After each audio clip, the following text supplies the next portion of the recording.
The statements we're about to show you are from the Holy Quran, and is said to be the official, unchanged, pure word of God, revealed over 1400 years ago.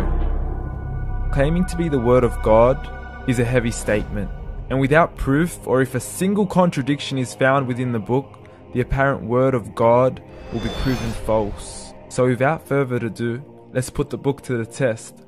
In the 23rd chapter, titled The Believers, from the 12th to the 14th verses, God is said to give a detailed description of how the human being is formed. It begins by saying, "We then placed him as a sperm drop in a place of settlement, firmly fixed. Then we made the drop into a alaqa." We will translate this word very soon.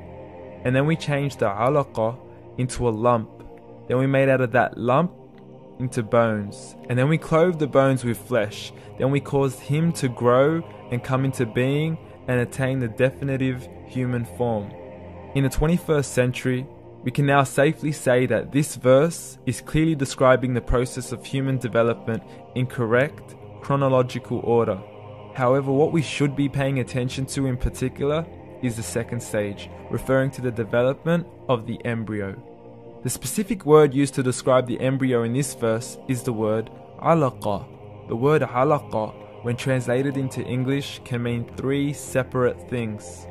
Firstly, a blood clot, or to be suspended, that is to be hanging or clinging to something, or thirdly and finally, a leech.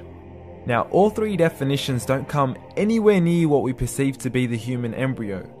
So, why are these words used, and what significance do they share with the human embryo? Can the embryo be described as a blood clot? Well, what do you think?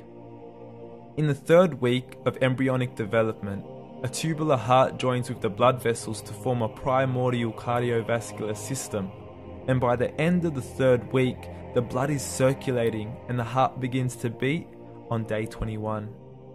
The first thing that comes to mind in regards to being suspended or hanging is the umbilical cord. But we can't use that example because we are simply referring to step 2, before the baby has even formed. But we now know today that the umbilical cord is formed from the connecting stalk. And the connecting stalk is formed as soon as the embryo is formed. The embryo's connecting stalk has even been described by John Allen and Beverly Kramer as an object to suspend the developing embryo in the extra-embryonic column.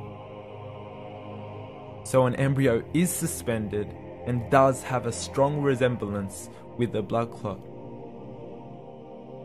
What on earth would an embryo have to do with a leech? Figure A shows the structure of an embryo at 25 days. Figure B shows a leech. Now please note once again that the embryo in this stage is no greater than the size of a kernel of wheat. This is an X-ray of the embryo at 22 days.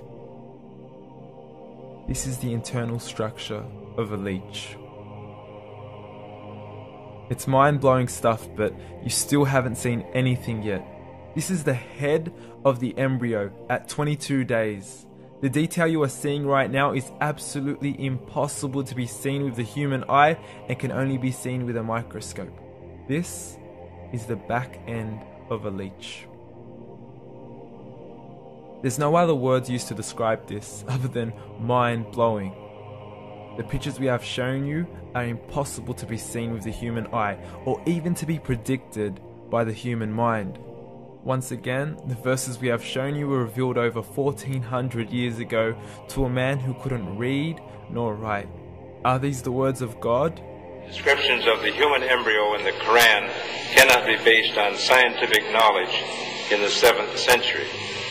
The only reasonable conclusion is that these descriptions were revealed to Muhammad from God, from God, from God, from God, from God.